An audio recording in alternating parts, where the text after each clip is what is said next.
कोल्हापुरातील दौलतनगर परिसरातील पाथरूट वसाहत परिसरात एका 40 वर्षीय महिलेला एका खोलीत साखळदंडानं बांधून घातल्याची माहिती पोलिसांना आज दुपारी मिळाली।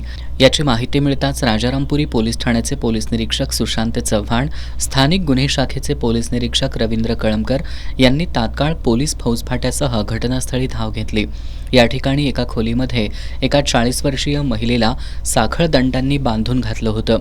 पोलिसांनी त्या महिलेची सुटका केली आहे। सुरेखा साळी असं त्या महिलेचं नाव असून या महिलेला पोलिसांनी एका रुग्णवाहिकेतून उपचारासाठी CPR इथं दाखल केलंय। ती महिला तिचा भाऊ सूर्यकांत साळी, भाऊजाई रूप साळी आणि अल्पवयीन भाच्यासह राहत होती। दरम्यान पोलिसांनी या महिलेची सुटका केली त्यावेळी तिचा भाऊ आणि भाऊजाई परगावी गेले असल्यानं महाविद्यालयीन शिक्षण घेणारा त्या महिलेचा भाचा मिळून आला। पोलिसांनी त्याला ताब्यात घेतलं असून महिलेला साखळदंडानं का बांधून घातलं होतं याची माहिती घेण्याचं काम पोलिसांकडून सुरू आहे।